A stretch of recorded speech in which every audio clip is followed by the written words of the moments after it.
This is the Nations Conspire channel. Welcome to today's show. A few weeks ago, I covered Google's Gemini 2.0.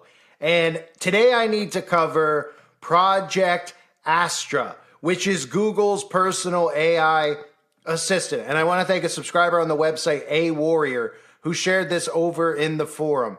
And I want to thank everybody over on the website for all the great stuff that you guys share and keeping not just myself, but everybody informed of what's going on in the real world and this advancement we're seeing in this demonic technology and how it's being normalized. So thanks again to A Warrior. Now, I'm going to play for you in a few minutes this ad that Google is airing for Astra, and you will see just how dependent our society has become on technology.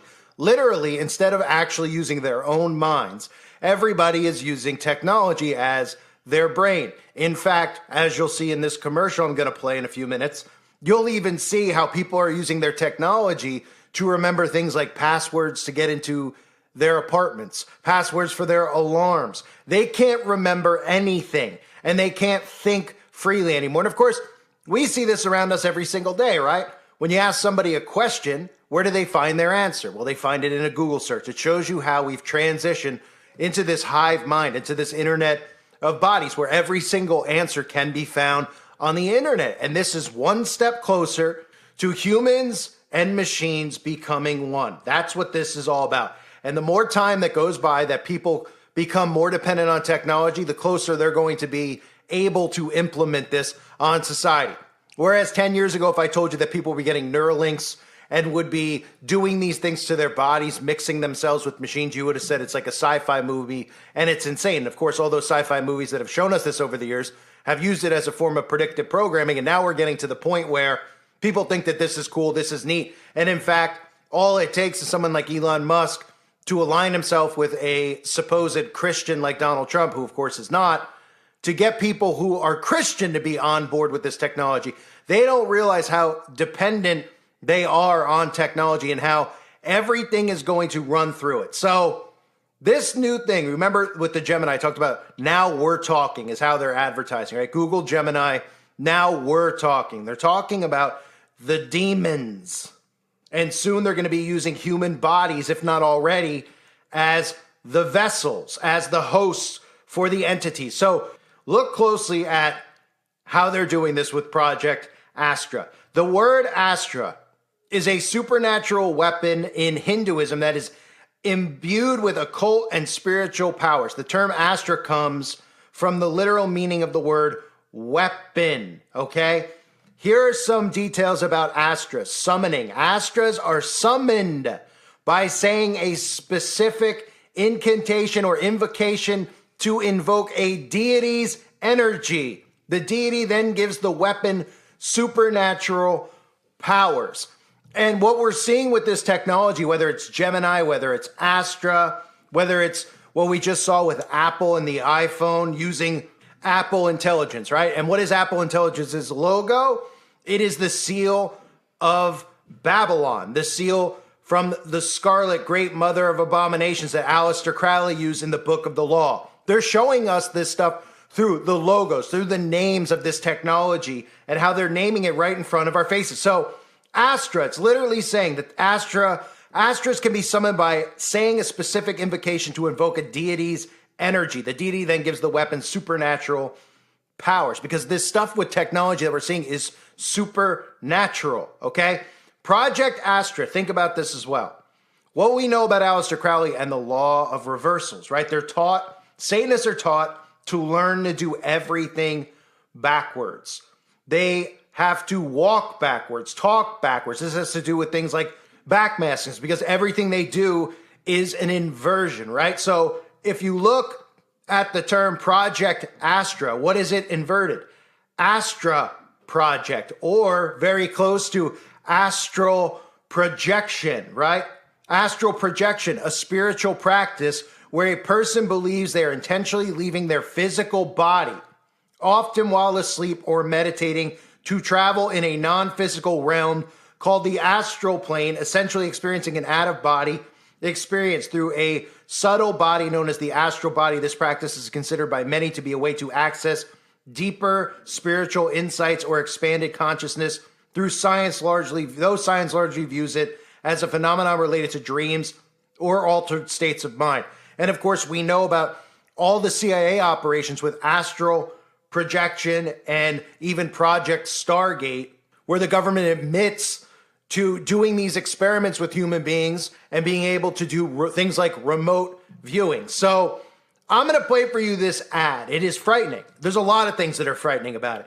Just thinking about the human race and how dependent people are to answer every single question, whether it's even what could I buy for my friend, because they can't even think one thought on their own. And that's what we've gotten to, where they can't even think of, hey, I'm going to get a present for my girlfriend. Let me ask the Google Assistant what to get. And they market this like it's a good thing, like it's a great thing, right? Where we're so dependent on technology that we can't live without technology. And remember, when it comes to this technology, eventually this technology gets inside of your body. The next step with this is having it implanted into your body. Humans are going to be vessels for demons, okay? Human becomes a conduit for the demon's power and actions. And this technology is needed inside of the human's body. Also keep in mind, as they go through this clip with Google Astra, they even show you right in your face how obvious all this stuff is when they go to what looks like a park, which is called My World and Your World. It's supposedly art, but it's not really art. It's something designed by witch Eva Rothschild of the Rothschild family. So here is the commercial that Google is airing, and it sums up what we're seeing from the human race. We've got a Pixel phone loaded with the latest test build of Project Astra, and we're going to leave the office to test it around London.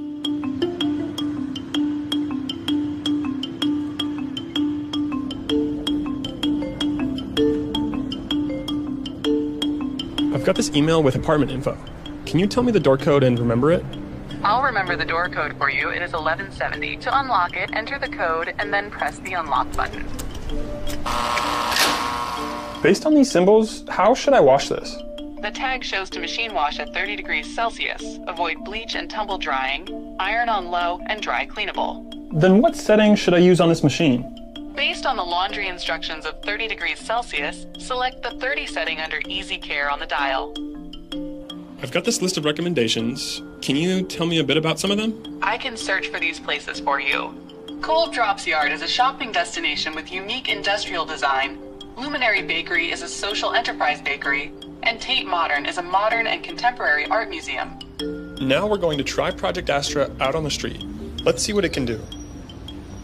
I've always said scone, but now I'm hearing people say scone.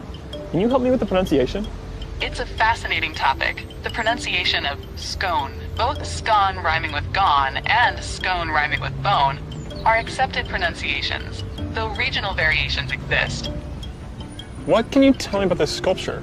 The sculpture you're seeing is called My World and Your World by Eva Rothschild, located in Lewis Cubitt Park in London. What kind of themes does her work explore? She creates abstract sculptures that invite viewers to interact with and interpret their surroundings in new ways. Would these do well if I planted them back home? Mountain fleece can grow well in New York. They prefer full sun to partial shade and moist, well-drained soil. So your garden in New York should be a good fit for these flowers. I'm trying to get a gift for my friend, and this is everything she's been reading. How would you describe her taste in books? Based on these titles, your friend seems to enjoy a mix of history, biography, and perhaps a touch of political or social commentary. I picked some of these out. Any idea which one she'd like the most? Consider Half of a Yellow Sun for its exploration of complex social and political issues within a historical setting, aligning with her interest in narratives that offer insight into significant periods. Will that bus take me anywhere near Chinatown? Yes, it does. The 24 bus route goes through Leicester Square, which is very close to Chinatown. Are there any landmarks on the way? Riding the number 24 bus, notable landmarks you will likely encounter are Westminster Abbey, Big Ben, and Trafalgar Square. I also met up with some friends to test out the multilingual capabilities. Est-ce que tu peux me dire quelque chose d'intéressant à propos de ces lanternes? Bien sûr, je peux vous parler des lanternes. Les lanternes que vous voyez font partie de la porte d'entrée de Chinatown à Londres. Elles ont une signification culturelle pour les Chinois et sont souvent utilisées pendant les célébrations et les festivals. இத பத்தி வேற ஏதாச்சும் சொல்ல முடியுங்களா? நிச்சயமாக இது லண்டனில் உள்ள சைனா டவுன் நுழைவாயில். இது ஒரு குறிப்பிடத்தக்க அடையாளமாகும். இது அந்த பகுதியின் கலாச்சார முக்கியத்துவத்தை குறிக்கிறது. Now I'm using these prototype glasses to test Project Astra hands-free. Can you check if it's going to rain anytime soon? It looks like it is currently mostly sunny in London. Rain is expected tonight from around 10 p.m. until tomorrow morning at 6 a.m. Hey, what's that park next to me? The park looks to be Primrose Hill, known for its panoramic city views and the notable Shakespeare's tree.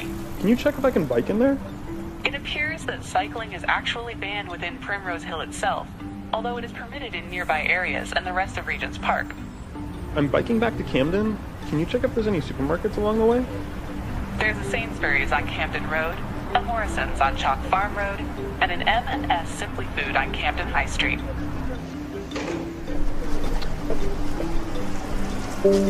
What was the door code again? The door code you saved previously is 1170. Oh, thanks. That works.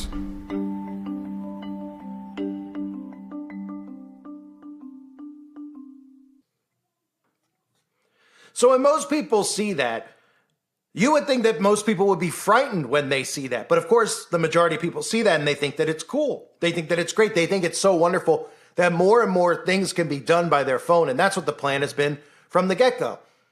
More and more things can be done by the technology and less things can be done by you.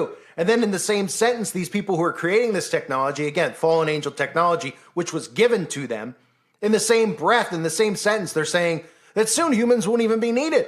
Soon humans will be obsolete. And these same brain dead people walk around nodding their head saying, cool, can I get my next phone? Is there an upgrade on my phone? Wow, what are the new features? Every time they release one of these phones, all you see is everybody talking online about the features. Can it do this? Wait, it could do what now? Oh, I could literally, get directions through my retina now. I could put the Google glasses on and ride around on a bicycle.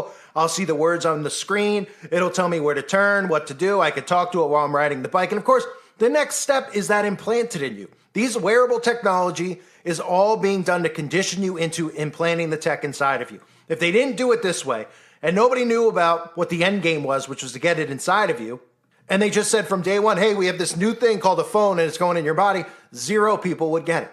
They've conditioned everyone over 20 years to be more and more dependent. Just started off where you had a phone, you went out with a phone in case somebody needed you, there was an emergency, you could call them. Then it turned into, well, you could text. Then it turned into everything from there, right? You can now access the internet on your phone.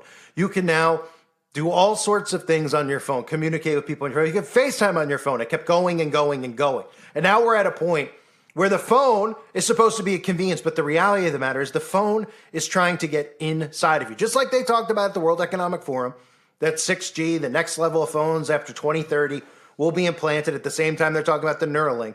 You could see how frightening this is because they're going to tell people that, look, all these phones are now obsolete. To run on the newest network, you're going to have it in your body. What are these people going to do when they don't have a choice? When they no longer could walk around with it in their hand?